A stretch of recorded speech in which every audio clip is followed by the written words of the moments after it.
Second നമുക്ക് Google search console ആണ് check ചെയ്യേണ്ടത്. സോ ഗൂഗിൾ സെർച്ച് കൺസോൾ നമുക്ക് സെറ്റപ്പ് ചെയ്യണം. ഇവിടെ വന്നിട്ട് Google search console, Google search console, Google search console ഇതിപ്പോ നമ്മൾ ഓൾറെഡി സംസാരിച്ചിട്ടുണ്ട്. ദിസ് ഇസ് ലൈക്ക് എന്റെ ആൻഡ് ഗൂഗിളിന്റെ നടുക്ക് നിൽക്കുന്ന ഒരാളാണ് Google search console. And try to keep everything with one single email. ഒരു സിംഗിൾ ഇമെയിൽ മാത്രം വെച്ചാൽ മതി. ഇതിപ്പോ affirmationid@gmail.com മെയിൽ ഐ ഡി ആണ്. എവറിഥിങ് ഈ മെയിലിൽ വെച്ചാൽ ഓട്ടോമാറ്റിക്കലി എല്ലാം ഓട്ടോമാറ്റിക്കലി വെരിഫൈ ആയി പോകും. സോ ഇതിൽ ഡൊമൈൻ ഓപ്ഷൻ ഉണ്ട്, URL പ്രിഫിക്സ് ഓപ്ഷൻ ഉണ്ട്. So I will go with the URL prefix option. ഇതാണ് ഇച്ചിരി കൂടെ എളുപ്പത്തിൽ നമുക്ക് ഫിനിഷ് ചെയ്യാൻ പറ്റുന്നത്. So I will connect this. എന്റെ ഡൊമൈൻ അവിടെ ഇടുക. ചെക്കിംഗ് വെരിഫിക്കേഷൻ ആണ്.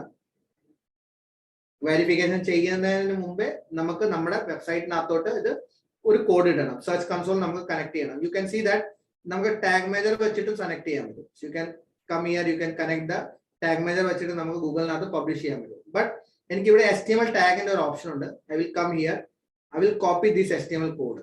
ജസ്റ്റ് ഒരു HTML കോഡാണ്. ഇപ്പൊ നമ്മൾ ഇൻസേർട്ട് ഹെഡർ ആൻഡ് ഫുട്ടറിനകത്ത് നമ്മൾ HTML കോഡ് ഇട്ടിട്ടുണ്ടായിരുന്നു. അവിടെ ഒരു ഇന്റർ അടിച്ചിട്ട് ഈ കോഡും കൂടെ അവിടെ ജസ്റ്റ് പേസ്റ്റ് ചെയ്യുക, സേവ് ചെയ്യുക. അത്രമാത്രം ചെയ്താൽ മതി. സേവ് ചെയ്യുക. ഇത് കഴിഞ്ഞിട്ട് നമ്മുടെ സെർച്ച് കൺസോളിനകത്ത് തിരിച്ചു വരിക, വെരിഫൈ ചെയ്യുക.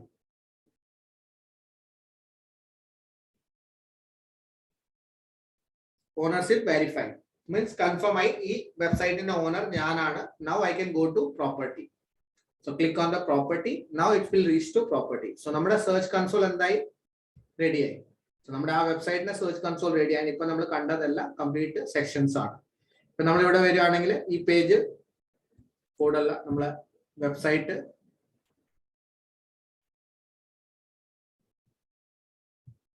ഇവിടെ വരികയാണെങ്കിൽ ഇവിടെ ഇടാം. ഇൻഡെക്സ് ആണോ ഇല്ലേന്ന് നമുക്ക് ഇവിടെ തന്നെ കണ്ടാൽ മനസ്സിലാവും. ഇപ്പൊ Google URL is not on Google. So ഞാൻ എന്താ ചെയ്യണം? റിക്വസ്റ്റ് ഇൻഡെക്സിംഗ് ചെയ്യണം. ബട്ട് ഇപ്പൊ ഞാൻ ചെയ്യുന്നില്ല, because there is no content. വെബ്സൈറ്റിന് അതൊന്നും ഇല്ല. So I will wait for content to come on this site.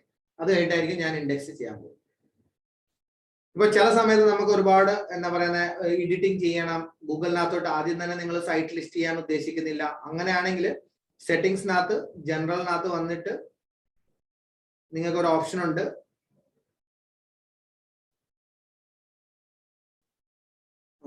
General അല്ല,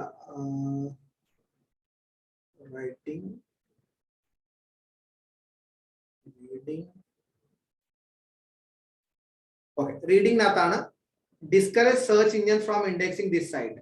ഇപ്പൊ നമ്മൾ ഒരു സൈറ്റ് ഡെവലപ്പ് ചെയ്യാൻ നമുക്ക് 1 മാസം 2 മാസം സംതിങ് സമയം എടുക്കും. ആ സമയത്തേക്ക് നമ്മുടെ സൈറ്റ് ഓട്ടോമാറ്റിക്കലി ഗൂഗിളിനകത്ത് ഇൻഡെക്സ് ആവാൻ പാടില്ല. നമ്മൾ ഡമ്മി കണ്ടന്റ് ഒന്നും ഗൂഗിളിനകത്ത് ഇൻഡെക്സ് ആവാൻ പാടില്ല. അതിനുവേണ്ടി നമ്മൾ എന്താ ചെയ്യും? നമ്മൾ സെർച്ച് വിസിബിലിറ്റിനെ എന്താ ചെയ്യും? ഡിസ്കറേജ് ചെയ്യും. Okay, so that is the discourage search engine from indexing. നമ്മൾ ഇത് സേവ് ചെയ്യും. എനിവേ ഈ സൈറ്റ് അതൊന്നും കണ്ടന്റ് ഒന്നും ഇല്ല. So I will not de-indexing it. But നിങ്ങൾ ക്ലയന്റിനെല്ലാം വെബ്സൈറ്റ് ചെയ്യുന്ന സമയത്ത് ഓൾവേസ് മേക്ക് ഷുവർ ദാറ്റ് ഇത് ഡിസ്കറേജ് ചെയ്യണം. അല്ലെങ്കിൽ പിന്നെ ആവശ്യമില്ലാത്ത സാധനങ്ങൾ ഇൻഡെക്സ് ആവും. പിന്നെ ഇൻഡെക്സ് ആയി കഴിഞ്ഞിട്ട് അതിനെ റിമൂവ് ചെയ്യാൻ സമയം എടുക്കും. ഓട്ടോമാറ്റിക്കലി പോണെങ്കിൽ അത് സമയം എടുക്കും. ഈ ഇൻഡെക്സിംഗ് എന്ന് പറയുന്നത് എന്താണെന്ന് പറഞ്ഞാൽ ഗൂഗിളിനകത്ത് ആ സൈറ്റ് ഇൻഡെക്സ് ആണ്. ഇപ്പൊ ഞാനിപ്പോ സൈറ്റ് കോളൻ ആ സൈറ്റിന്റെ URL ഇടുവാണെങ്കിൽ ഗൂഗിളിനകത്ത് ഇപ്പൊ ഒന്നും കിടക്കുന്നില്ല. സോ ഇൻഡെക്സ് ആയി കഴിഞ്ഞാൽ അവിടെ എന്തായിരിക്കും? ഗൂഗിളിനകത്ത് സൈറ്റ് കാണിക്കാനുള്ളത്. ജസ്റ്റ് ഫോർ എക്സാമ്പിൾ ഞാൻ കാണിക്കുകയാണെങ്കിൽ ഇപ്പം avib.digital.in ഞാൻ സെർച്ച് ചെയ്യുകയാണെങ്കിൽ 231 പേജസ് ഇൻഡെക്സ് ആയിട്ട് കാണിക്കും. ഇൻഡെക്സ് നമുക്ക് ഓർമ്മയുടെ ക്രോളിംഗ് കഴിഞ്ഞിട്ട് ഇൻഡെക്സിംഗ് ആണ്. സോ ഇൻഡെക്സിംഗിനകത്ത് വരുന്ന സെഗ്മെന്റ് ആണ്. എല്ലാ പേജസ് അത് അറേഞ്ച് ചെയ്തിട്ട് അത് ഇൻഡെക്സ് ചെയ്തേക്കുന്നത്. That is the second step on search console. So basically നമ്മുടെ സെർച്ച് കൺസോളിനെ യൂസ് എന്തിനാ ചെയ്യുന്നത്? ഹെൽത്ത് ചെക്ക് ചെയ്യാൻ വേണ്ടിയാണ് നമ്മുടെ വെബ്സൈറ്റിന്റെ. സോ മെയിൻലി ഇൻഡെക്സബിൾ ഇഷ്യൂസ്, നമ്മളത് ക്രോളിംഗിന്റെ ഇഷ്യൂസ് നോക്കിയായിരുന്നു. ദെൻ മൊബൈൽ ഫ്രണ്ട്ലി ഇഷ്യൂ, നമ്മുടെ സൈറ്റിനകത്ത് എന്തെങ്കിലും മൊബൈൽ ഫ്രണ്ട്ലി ഇഷ്യൂസ് ഉണ്ടോ? That will tell. ഇവിടെ വന്നു കഴിഞ്ഞാൽ നിങ്ങൾക്ക് ഇവിടെ കാണാൻ പറ്റും page experience as well as web core vital. So page experience ഇപ്പൊ ഇതിനകത്ത് ഡാറ്റ ഒന്നുമില്ല, ഒരു ദിവസം എടുക്കും ഡാറ്റ വരാൻ വേണ്ടി. സോ എന്തെങ്കിലും ഇഷ്യൂസ് ഉണ്ടെങ്കിൽ ഡെസ്ക്ടോപ്പ് എക്സ്പീരിയൻസ് എന്തെങ്കിലും ഉണ്ടെങ്കിൽ കോർ വെബ് വൈറ്റൽസ്, ഡെസ്ക്ടോപ്പിനകത്ത് എങ്ങനെയുണ്ട്, മൊബൈലിനകത്ത് എങ്ങനെയുണ്ട്, ഇതെല്ലാം നമുക്ക് information we will be able to gather all information this. ഇവിടെ മാനുവൽ ആക്ഷൻ എന്ന് പറഞ്ഞ ഒരു ഓപ്ഷൻ ഉണ്ട്. ഞാൻ പറഞ്ഞിട്ടുണ്ടായിരുന്നു ഗൂഗിളിൽ നിങ്ങളോട് എന്തെങ്കിലും കമ്മ്യൂണിക്കേറ്റ് ചെയ്യണമെങ്കിൽ Google will be sending you message over here. നിങ്ങളുടെ വെബ്സൈറ്റ് ഹാക്ക് ആയിട്ടുണ്ട്, നിങ്ങളുടെ വെബ്സൈറ്റ് റിമൂവ് ആയിട്ടുണ്ട്, every message you will get on here. So that is the another segment ആണ് നമുക്ക് ബേസിക്കലി ഇവിടെ വരുന്നത്. Then coverage, site map and removals, ഇത് നമുക്ക് പിന്നെ സംസാരിക്കാം going forward. Then mobile friendly നമ്മൾ ചെക്ക് ചെയ്യും. Third is free from manual actions. So ഇപ്പൊ എന്തെങ്കിലും മാനുവൽ ആക്ഷൻസ് വന്നിട്ടുണ്ടെങ്കിൽ നമുക്ക് അവിടെ കാണിക്കും. സോ അതാണ് ഇവിടെ മാനുവൽ ആക്ഷൻസിനകത്ത് കാണിക്കുന്നത്. So these are the 3 main check ആണ്. ഹെൽത്ത് ചെക്ക് ചെയ്യുന്നത്, നമ്മുടെ വെബ്സൈറ്റിന്റെ സ്റ്റാറ്റസ് ചെക്ക് ചെയ്തത്. രണ്ടാമതാണ് ട്രാക്ക് പെർഫോമൻസ്. സോ പെർഫോമൻസിനകത്തോട്ട് ക്ലിക്ക് ചെയ്താൽ നമ്മുടെ വെബ്സൈറ്റിന്റെ പെർഫോമൻസ് നമുക്ക് ഇവിടെ ട്രാക്ക് ചെയ്യാൻ പറ്റും. ഏതേത് കൺട്രിയിലാണ് റാങ്ക് ചെയ്യുന്നത്, ഏതേത് പേജസ് ആണ് റാങ്ക് ചെയ്യുന്നത്, ഏതേത് ഡിവൈസിലാണ് റാങ്ക് ചെയ്യുന്നത്, എവിടെയാണ് സെർച്ച് വരുന്നത്, എന്തെന്ത് കീവേഡ്സിന് വേണ്ടിയാണ് റാങ്ക് ചെയ്യുന്നത്, ലാസ്റ്റ് 3 മന്തിന്റെ ട്രാഫിക് എത്രയാണ്, വെബിന് എത്രയാണ്, ഇതെല്ലാം ഇൻഫർമേഷൻ നമുക്ക് എന്താ ചെയ്യാൻ പറ്റും, ഇവിടെ കാണാൻ പറ്റും. So that is the traffic ആണ് basically track performance. Site wide performance ആണ് ട്രാക്ക് ചെയ്യുക. എന്തെന്ന് നമുക്ക് കാണാൻ പറ്റും, ടോട്ടൽ ക്ലിക്സ് കാണാം, ടോട്ടൽ ഇംപ്രഷൻ കാണാം, എവറേജ് CTR കാണാം, എവറേജ് പൊസിഷൻസ് കാണാം, സ്പെസിഫൈ റിസൾട്ട്സ് ക്വയറീസ് കാണാം, പേജസ് കാണാം, കൺട്രീസ് കാണാം, ഡിവൈസ് കാണാം, സെർച്ച് അപ്പിയറൻസ് കാണാം. ഇതെല്ലാമാണ് നമുക്ക് ഇവിടെ കാണുന്നത്. സോ ഒരു ഡാറ്റ ഉള്ളത് ഞാൻ കാണിച്ചു തരാം വ്യൂവിന്റെ. സോ ഇത് നമ്മുടെ സെർച്ച് കൺസോൾ ആയിരുന്നു. സോ സെർച്ച് കൺസോളിനകത്ത് നമുക്ക് വേണ്ടത് പെർഫോമൻസ് ആണ്. പെർഫോമൻസിനകത്ത് ഞാൻ സെർച്ച് റിസൾട്ട്സിനകത്തോട്ട് പോവാണ്. Because discover and search results 2 results വരുന്നുണ്ട്. ഇത് ലാസ്റ്റ് 3 മന്തിന്റെ ഒരു റിസൾട്ട് ആണ്.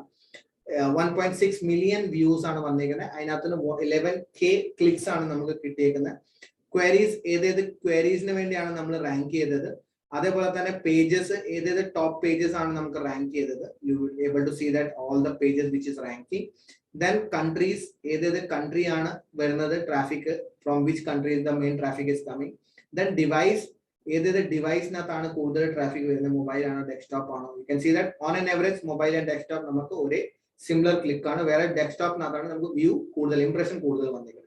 സെർച്ച് അപ്പിയറൻസ്, എവിടെയാണ് ഗൂഗിളിനകത്ത് സെർച്ച് അപ്പിയറൻസിനകത്ത് വന്നിരിക്കുന്നത്, ദിസ് ആൻഡ് ഡേറ്റ്സ്, എപ്പോഴെപ്പോഴാണ് ഓരോ ദിവസം എത്ര ട്രാഫിക് ആണ് നമുക്ക് ക്ലിക്സും ട്രാഫിക്കും കണ്ടേ വന്നിരിക്കുന്നത്.